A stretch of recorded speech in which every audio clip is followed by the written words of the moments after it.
नमस्कार, आप देख रहे हैं हॉट स्टॉक्स। मैं हूं पल्लवी। आज ऑलमोस्ट मुनाफा वसूली ही आज पूरे सेशन में देखने को मिली। कल की तेजी के बाद बाजार की शुरुआत डेफिनेटली अच्छी थी, लेकिन जल्द ही निफ्टी लाल निशान में आ गया। दिन भर एक दायरे में ही कारोबार हुआ और अंतिम चरण में जो आखिरी 1 घंटा था वहां पर तेज गिरावट देखने को मिली। ऊपरी स्तरों से निफ्टी लगभग 65 अंक गिरा। सेंसेक्स भी क्लोजिंग पर ऊपरी स्तर से करीब 200 अंक फिसल कर बंद हुआ। इनफैक्ट आज सबसे ज्यादा प्रेशर बैंक्स की तरफ से आया। बैंक निफ्टी में भी 1% से ज्यादा की गिरावट के साथ क्लोजिंग हुई। कई अहम खबरें भी आई मार्केट आज के दौरान। रीट्स नियमों में डील के बाद रियल एस्टेट और इंफ्रा कंपनियों के शेयरों में अच्छी तेजी देखने को मिली। सेबी ने रीट के दायरे में होटल और हॉस्पिटल्स को भी शामिल किया, जिसके बाद इन पॉकेट्स में भी अच्छी बाइंग देखने को मिली।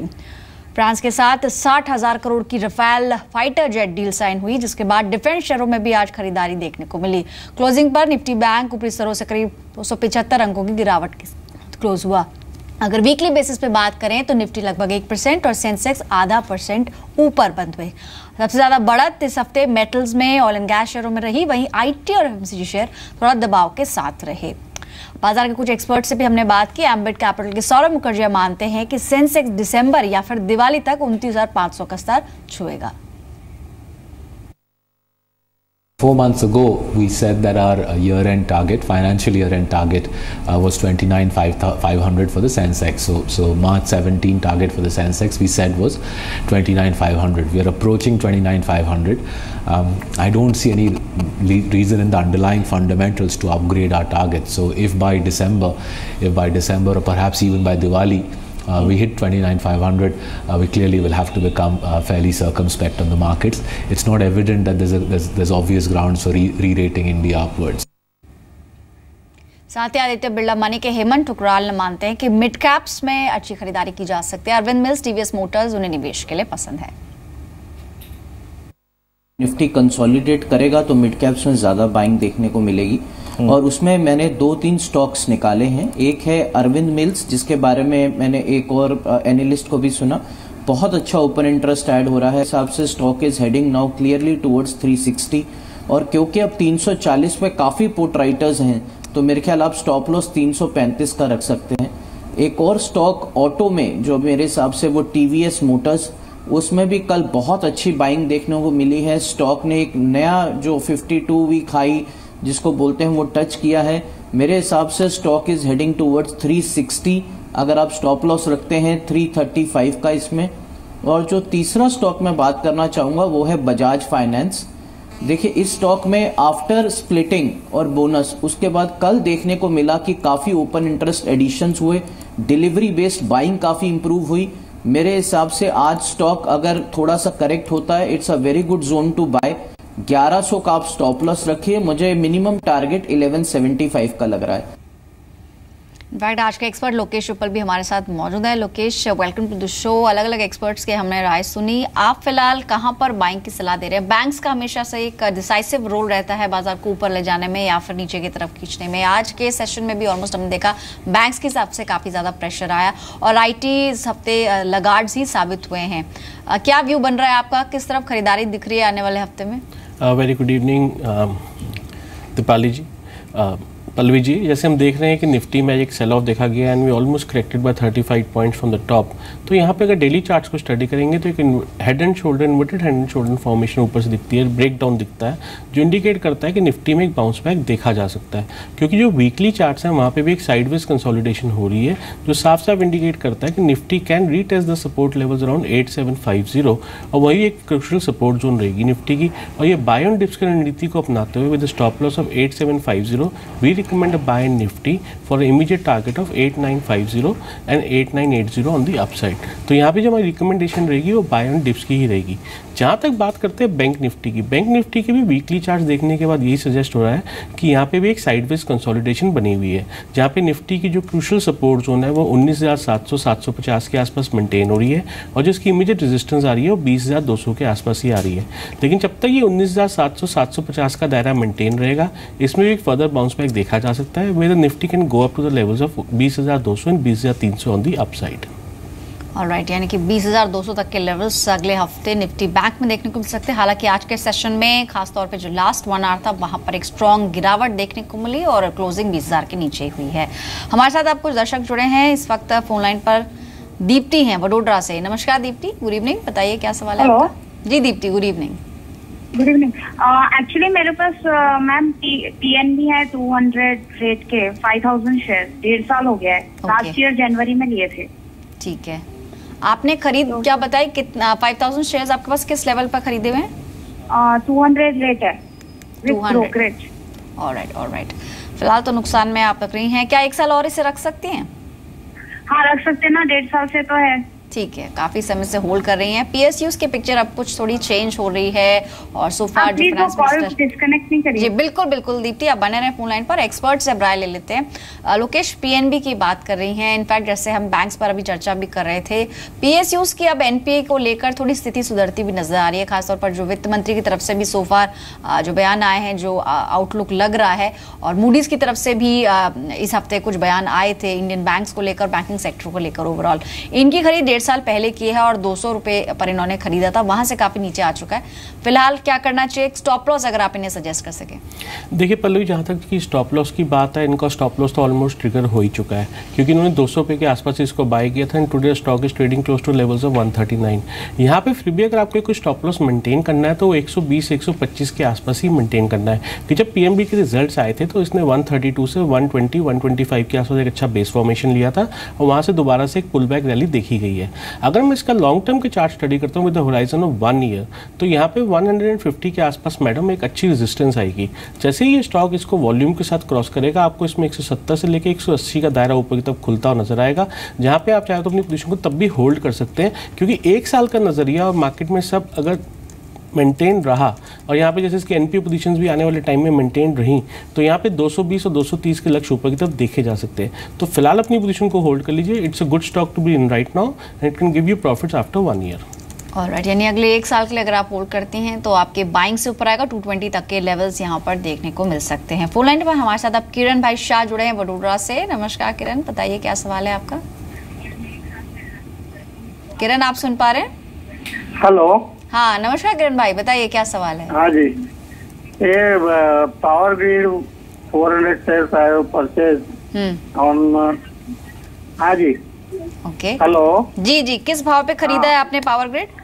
175 के भाव से खरीद रहा है। ठीक तो है, कितने टाइम तक रख सकते हैं या क्या टारगेट है अभी? 1 महीने 1.5 महीने के लिए। ठीक है, शॉर्ट टर्म के ही निवेशक हैं, 1 से 1.5 महीना इसको रख सकते हैं। और जैसे उन्होंने बताया आज की खरीद है 175 पर इन्होंने खरीदा है। अगले 1 से 1.5 महीने में क्या टारगेट्स आप सजेस्ट करेंगे, और इनफैक्ट अगर इन्हें कोई स्टॉप लॉस लगाना हो तो वो किस लेवल पर लगाएं? देखिए पल्लवी जी, अगर हम पावर ग्रिड के स्टॉक्स को स्टडी करते हैं, after looking at the monthly charts we see the bullish continuation pattern still maintained, और आज के दायरे में जो स्टॉक है वो साइडवेज कंसोलिडेशन दिखा रहा है, विच इंडिकेट्स कि कहीं ना कहीं ऊपर के लेवल से थोड़ी सी प्रॉफिट बुकिंग देखी गई है। बट यही स्टॉक जब 156 के ऊपर ट्रेड करना शुरू किया तो इसने 187 के लक्ष्य को बहुत अच्छी तरीके से अचीव किया, और अभी आपको 164 का एक स्टॉप लॉस मेंटेन करना है and give your time on investment around 1 to 2 months, जो आपका ऑलरेडी नजरिया भी है। आपको इसमें 185 से 190 का लेवल ऊपर दिख सकते हैं, आप चाहें तो वहाँ पे अपनी प्रॉफिट्स को बुक कर सकते हैं। ऑलराइट, जो प्रॉफिट्स आपने कमाएंगे उसे आप बुक कर सकते हैं। हमारे साथ अब राधा श्याम जुड़े हैं, इस वक्त फोन लाइन पर हैं। गुड इवनिंग राधा, बताइए क्या सवाल है आपका? राधा जी आप सुन पा रहे हैं? शायद फोन डिस्कनेक्ट हुआ है, लेकिन सवाल इनका वेदांता पर है और इनकी खरीद लगभग 174 लेवल्स की है। वेदांता के इनको लेके काफी चर्चा हुई और अब एक गो हेड मिल चुका है शेयर होल्डर्स की तरफ से, डील थ्रू होने की कगार पर है। इनफैक्ट वेदांता आज के सेशन में ऑलमोस्ट 1% की तेजी के साथ क्लोज हुआ है। फिलहाल क्या आउटलुक बन रहा है वेदांता पर आपको? इनकी जो खरीद है उसके आसपास ही है, क्या कहेंगे आप? देखिए पल्लवी जी, अगर वेदांता के चार्ट्स को स्टडी करते हैं, after crossing levels of 158 the stock has given a very good bull run to the levels of 180। इसकी जो इमीडिएट रेजिस्टेंस जोन आती है 180 के आसपास ही आती है। आपने 175 के आसपास इसको बाय किया हुआ है। आप पहले तो 163 का स्टॉप लॉस मेंटेन कर लीजिए, और स्टॉक में जैसे ही अभी सेकंड लेग फॉर्मेशन में ब्रेकआउट देखा जाएगा, आपको 189 190 के लेवल्स ऊपर की तरफ मिल जाएंगे, जहाँ पे आप चाहें तो अपने प्रॉफिट को बुक कर सकते हैं। It's a good stock to stay in right now. Alright Vedanta, आज के सेशन में डे हाई के आसपास क्लोज हुआ है, अच्छी खरीद है आपकी, फिलहाल थोड़ा समय इसको बनाए रख सकते हैं। कुछ और स्टॉक्स थे आज जो फोकस में थे, एड लैब्स खासतौर पर 20% के अपर सर्किट पर क्लोज हुआ है, इसके पीछे खबर भी थी। इनफैक्ट इनसिंक कैप, इस कंपनी ने लगभग 3.5 लाख शेयर खरीदे हैं एड लैब्स के, और इस खबर के बाद एक स्ट्रॉन्ग बाइंग एड लैब्स में इमर्ज हुई। आपको बता दें कि इनसिंक कैप के पार्टनर है राकेश झुंझुनवाला, जो कि एक बड़े निवेशक माने जाते हैं। इसमें राकेश झुंझुनवाला, साथ ही उनकी वाइफ रेखा झुंझुनवाला और कई और अहम लोगों के जैसे उत्पल सेठ और अमिताभ संथालिया जैसे लोगों का निवेश है। इस खबर के बाद एक स्ट्रॉन्ग बाइंग इमर्ज हुई। एड लैब्स पर कोई व्यू रखते हैं आप लोकेश, कुछ कमेंट करना चाहेंगे इस पर? देखिए पल्लवी जी, अगर हम एड लैब्स के चार्ट्स को स्टडी करेंगे तो यहाँ पे साफ साफ इंडिकेट होता है कि after forming a base around two the levels of 76 and 80 इसमें एक राउंडिंग बॉटम फॉर्मेशन जनरेट हुई है। और जैसे आज इसमें अच्छी न्यूज़ आई थी, the stock went up and touched the circuit close to 20% on a higher side, लेकिन इसके मंथली चार्ट्स में अभी भी इंडिकेट करते हैं कि इसमें भी जो बुल रन है वो भी स्टार्ट हुआ है। One can easily see the levels around 125 to 30 on the upside after crossing the resistance around 116, तो it's a buy and dip candidate with the stop loss around 85 and 86। जी चलिए, इसमें आगे भी तेजी की ही उम्मीद है। कुछ और अहम खबरें थी। इनफैक्ट खबर आई रफाल जेट फाइटर डील की भी, बहुत समय से अटकलें थी कि साइन हो सकती है, समझौता हो सकता है, और फाइनली भारत और फ्रांस के बीच में ये समझौते पर आज सिग्नेचर्स हो गए। और इस डील के तहत भारत को फ्रांस से लगभग 36 रफाल लड़ाकू विमान मिलेंगे। लगभग 60,000 करोड़ की डील है। इसकी टाइमिंग भी बहुत इंपॉर्टेंट मानी जा रही है, लुकिंग एट दी टेंशंस जो कि फिलहाल क्रॉस बॉर्डर टेंशंस चल रहे हैं फिलहाल। इस डील के बाद जितने भी डिफेंस से जुड़े स्टॉक्स थे, शेयर्स थे, वहां पर एक अच्छा मूव देखने को मिला। कोई स्पेसिफिक स्टॉक जहां पर आप कोई व्यू रखते हैं लोकेश, कहीं पर बाइंग की सलाह देंगे? आज डिफेंस पॉकेट थोड़ा स्ट्रांग था इस खबर के बाद, खासतौर पर वालचंद नगर लगभग 7.5% की तेजी के साथ क्लोज हुआ है। देखिए पल्लवी जी, मैं वालचंद नगर के साथ ही जाना पसंद करूंगा, because it's always better to be the trend and trend is your friend. तो यहाँ पे इसमें हमारा निवेश करने की सलाह रहेगी। One can easily see the upside target in the stock close to the levels of 170, 180 and we can keep a very strict stop loss on 153। इसका रीज़न ये है कि इसकी जो मंथली चार्ट्स हैं वहाँ पे एक राउंडिंग बॉटम के बाद एक अच्छा पुल बैक देखा गया है, और सेकेंड लेग में ये अभी भी 10 से 20% की अपसाइड दिखा सकता है। तो it's a good recommendation for the investors. Alright, और इस डील के तहत 5.5 साल के समय के अंदर सभी 36 विमान वायुसेना को मिलेंगे, यानी आने वाले समय में भी जो फर्दर जो और स्टॉक्स है वालचंद नगर के अलावा भी, वहां पर एक पॉजिटिव ट्रिगर इसे माना जा सकता है। आज सेबी की बोर्ड बैठक थी और जिससे कई बड़े आउटकम्स निकल के आए। इनफैक्ट इंफ्रा स्टॉक्स में एक अच्छा मूव आया इस खबर के बाद। खबर ये थी कि रीट्स और साथ ही इनविट यानी कि इंफ्रा इन्वेस्टमेंट ट्रस्ट, इनके नियमों में कुछ ढील दी है सेबी ने, और इसके बाद इनफैक्ट हमने देखा कि आरबी इंफ्रा, एमईपी इंफ्रा जैसे कुछ स्टॉक्स थे जहां पर एक अच्छा मूव आया। अर्जी यहां पर मंजूर हुई है रीट्स की। इन पर्टिकुलर स्टॉक्स में से कोई पिक होगी आपकी? और खासतौर पर अगर एमईपी इंफ्रा की बात करें, डे हाई पर स्टॉक क्लोज हुआ है लगभग 10.5% की तेजी के साथ, क्या व्यू रखते हैं लोकेश आप? देखिए पल्लवी जी, मैं यहाँ पे डीएलएफ के साथ जाना पसंद करूंगा, because look at the charts of DLF. यहाँ पे एक ड्रैगन फॉर्मेशन इंडिकेट करता है, stock has taken a brilliant support from the levels of 142। तो यहाँ पे पहले तो हमारा जो रिस्क एंड रिवॉर्ड रेशियो है वो फेवर में आता है, हमें 142 का ही स्टॉप लॉस मेंटेन करना है, and the upside we are looking in the stock is close to the levels of 175। 175 इसका एक रेजिस्टेंस जोन है। For a target of 175 one can keep a stop loss of 142 and this stock can give you a very good breakout in the coming days. Alright, DLF के अंदर भी एक strong move आया। DLF क्योंकि अब रीट्स के नियमों में कुछ ढीलापन आया है, और डीएलएफ की तरफ से स्टेटमेंट्स भी आए कि रीट्स के जरिए लगभग 10,000 से 14,000 करोड़ कंपनी जुटाएगी, और ये जो पूरी रकम होगी इसका इस्तेमाल कर्ज चुकाने में किया जाएगा। तो कंपनी के लिए एक बेनिफिट की बात है, एक बड़ी खबर है, अच्छी खबर है।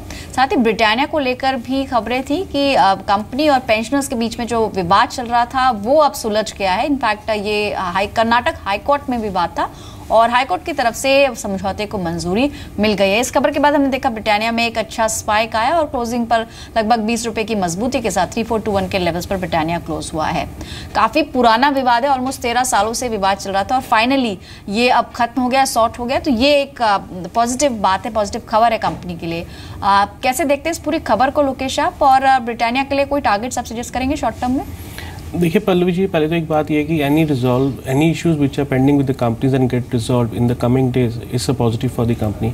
आज की डेट में कोई भी कंपनी नहीं चाहती उसके साथ कोई पुराना विवाद जुड़ा रहे, उसकी दिक्कत आए। वो चाहते हैं कि जो पुराने इश्यूज हैं वो खत्म हो and they can focus on the business and they can expand the business as well. तो इस नज़रिए को देखा जाए तो एक 3400 का स्टॉप लॉस डाल के आप 3475 के लिए ब्रिटानिया को बाय कर सकते हैं। It's a good stock. और राइट, इनफैक्ट बता दें अपने दर्शकों कि लगभग 200 कर्मचारियों को इस समझौते के बाद फायदा होगा। कंपनी पर उसके कर्मचारियों ने आरोप लगाया था कि पेंशन नियमों में कुछ बदलाव किया गया है, जिसके बाद मामला कर्नाटक हाई कोर्ट में पहुंचा और फाइनली आज वहां पर वर्डिक्ट आया और ये मामला सुलझ गया है। चलिए कुछ और दर्शकों से बात करते हैं। इस वक्त फोन लाइन पर हमारे साथ जुड़े हैं सुहास अहमदाबाद से। नमस्कार सुहास, गुड इवनिंग। पूछिए क्या सवाल है आपका। हेलो। हाँ सुहास, गुड इवनिंग, अपना सवाल पूछे। हेलो। हेलो। हाँ नमस्कार सर, अपना सवाल पूछे। मेरे को अंबुजा का स्टेटस के बारे में पूछना था कि like what strategy I can apply for it. Ambuja cement की बात कर रहे हैं आप? या श्योर। ओके, आपने खरीदा है या फिर खरीदना चाह रहे हैं आप? We have purchased it at 242। Okay 240 shares. ठीक है, कब की खरीदे? शुड आई वेट और should I sell it? Can you recall कब खरीदा है आपने? अराउंड 1-1.5 साल हो गया। ओके, 1-1.5 साल से होल्ड कर रहे हैं। जैसे कि बताया इन्होंने 242 पे खरीदा है। इनकी खरीद से ऑलमोस्ट 10 रुपए का ही फर्क है। क्वांटिटी बहुत ज़्यादा नहीं है, 400 स्टॉक्स हैं इनके पास। इस लिहाज से देखें तो बहुत बड़ा मुनाफा तो ये नहीं अपने घर लेकर जा रहे हैं। तो ऐसे में कितना समय और होल्ड करना चाहिए? अंबुजा सीमेंट्स के चार्ट्स कैसे लगते हैं लोकेश आपको? देखिए पल्लवी जी, अगर हम शॉर्ट टर्म चार्ट्स की बात करेंगे तो वहाँ पे थोड़ा बेरिश फॉर्मेशन बना हुआ है। Once the stocks have broken the levels from 265 265 के आसपास एक क्लोज सपोर्ट थी जो स्टॉक ने ब्रेक किया, उसके बाद एक ब्रेकडाउन देखा गया है। हो सकता है आने वाले टाइम में इनको वापस से 240 249 के लेवल्स रीटेस्ट होते हुए नजर आए। यहीं अगर आपका 1 साल से ऊपर का नजरिया है तो आप अपनी पोजीशन को होल्ड कर सकते हैं, क्योंकि आप वहाँ पे स्टॉप लॉस डालिए 230 का and you can see the further upside in the stock around 280 to 290। लेकिन शॉर्ट टर्म के नजरिए के हिसाब से अगर आप चाहें तो यहाँ पर अपने प्रॉफिट को थोड़ा बांध भी सकते हैं। चलिए कुछ और एसएमएस भी आए हैं। हमें सवाल भेजा है मनीष प्रताप ने, जो कि नोएडा से है। ओसवाल केमिकल पर इनका सवाल है। 4000 स्टॉक्स हैं इनके पास 29.60 पर। केमिकल शेयर में हमने देखा इस हफ्ते एक अच्छा मूव देखने को मिला है। कोई पर्टिकुलर स्टॉक जो आपको पसंद है? और इन पर्टिकुलरली जो इनका सवाल है ओसवाल केमिकल्स पर, क्या सलाह रहेगी इनकी खरीद में? आपको बता दो इन्होंने खरीदा है लगभग 29.60 पर। देखिए पल्लू जी, हम ओसवाल केमिकल्स के चार्ट्स को स्टडी करते हैं। We have seen resistance in the stock close to levels of 33 rupees and because of the current market conditions यहाँ पे थोड़ा बहुत एक सेल ऑफ देखा गया है। पहले तो आप 27 रुपये 30 पैसे का एक स्टॉप लॉस मेंटेन कर लीजिए, because that is a crucial support for the stock, और अपनी पोजीशन को आप होल्ड कर लीजिए। You can easily see the targets around 34 to 35 in short to medium term. Alright, आज के सेशन में थोड़ी कमजोरी रही है। इनफैक्ट एक अच्छे मूव के बाद मुनाफा वसूली कहा जा सकता है इसको। और आज के सेशन में ऑलमोस्ट 0.6% की कमजोरी के साथ डे लो पर स्टॉक आज क्लोज हुआ है। कुछ और सवाल है हमारे साथ इस वक्त।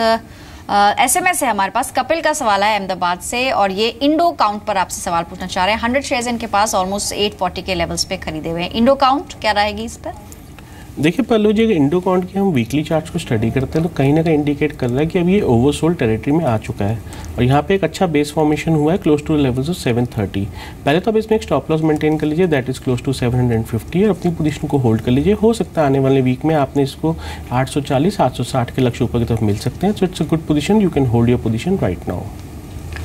चलिए कुछ और सवाल है। संतोष ने भेजा है सवाल पुणे से। डिशमन फार्मा पर जानना चाह रहे हैं। इनकी खरीद है 175 की, टोटल क्वांटिटी है 100। आज के सेशन में देखें तो गिरावट जरूर रही है, लेकिन इनकी खरीद से काफी ऊपर है। क्या करना चाहिए अभी फिलहाल? स्ट्रैटेजी क्या अपनाएं? क्या पार्शली प्रॉफिट बुक कर लें? देखिए हम डिशमन फार्मा के अगर लॉन्ग टर्म चार्ट्स को स्टडी करते हैं, यहाँ पे मंथली ब्रेकआउट देखा गया है और इसकी जो इमीडिएट रेजिस्टेंस आती है वो 228 के आसपास ही मेंटेन होती है। जैसे ही ये स्टॉक 228 के ऊपर ट्रेड करना शुरू करेगा, आपको 250 260 के लक्ष्य ऊपर की तरफ मिल सकते हैं। आपकी खरीद है 175 के आसपास, तो यहाँ पे आपको एक ट्रेलिंग स्टॉप लॉस मेंटेन करना। The trailing stop loss for you is 190 rupees, क्योंकि 190 के दायरे के बाद इसने 200 रुपये के ऊपर ट्रेवल करना शुरू कर दिया था। चलिए आपको राय दी जा चुकी है। डिशमन फार्मा के अंदर आपकी खरीद से ये ऊपर ही ट्रेड कर रहा है।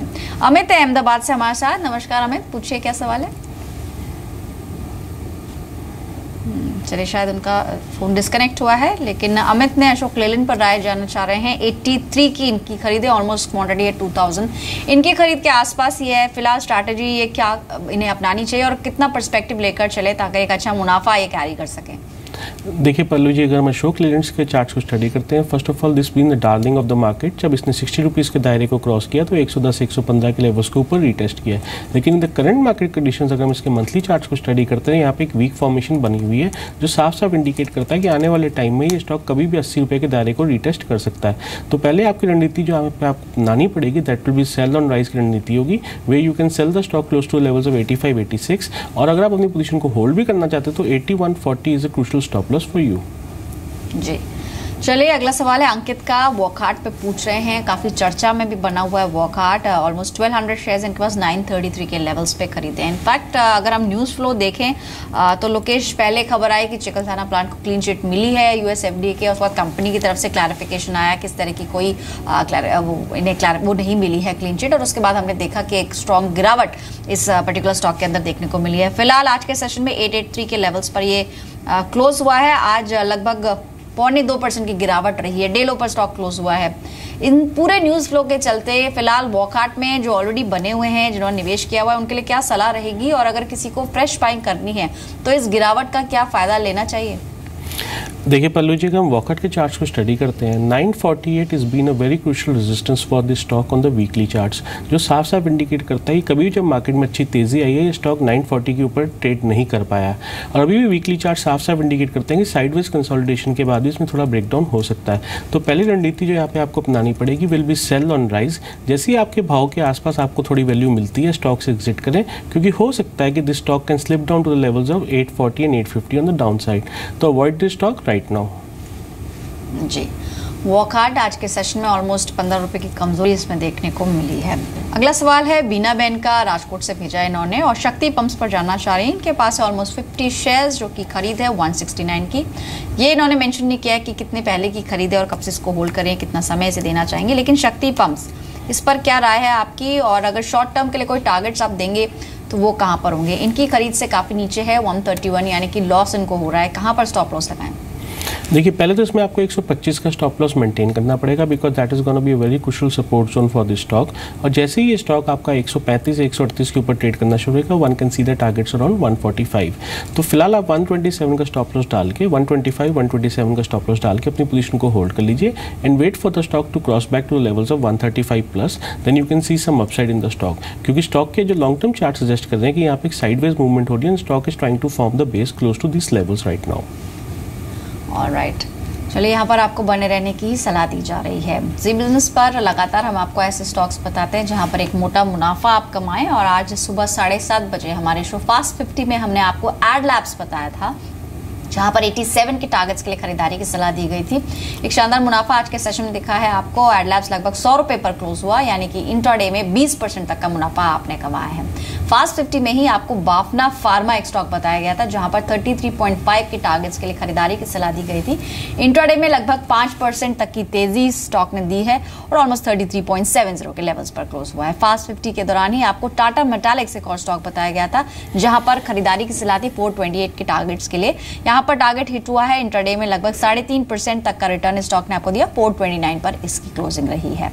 कोशिश हमारी यही होती है कि हम आपको ऐसे स्टॉक्स बताएं जहां पर एक अच्छा मुनाफा आप कमा सके, और इंट्राडे के साथ साथ निवेश के तौर पर भी आपको कई विकल्प बताए जाते हैं। लोकेश, अगर मौजूदा बाजार में अगर कहीं पर बाइंग हो रही है और फ्रेश बाइंग अगर करनी है तो कौन से वो स्टॉक्स होंगे? कोई पसंदीदा कॉल्स आपकी तरफ से?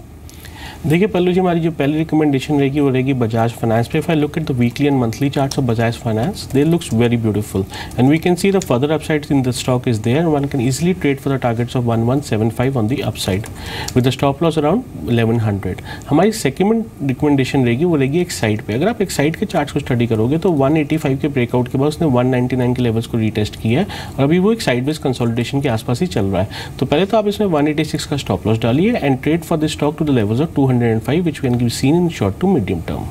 ऑलराइट, तो एक्साइड और बजाज फाइनेंस ये दो स्टॉक्स लोकेश के पसंदीदा स्टॉक्स हैं जहां पर निवेश किया जा सकता है शॉर्ट टर्म के लिए। चलिए फिलहाल इतने ही स्टॉक्स आज शामिल करेंगे। लोकेश, कोई डिस्क्लोजर आपकी तरफ से? I don't have any personal positions and the stock we have discussed are not in the portfolio of our clients as well. Alright, चलिए फिलहाल इतने ही स्टॉक्स शामिल करते हैं।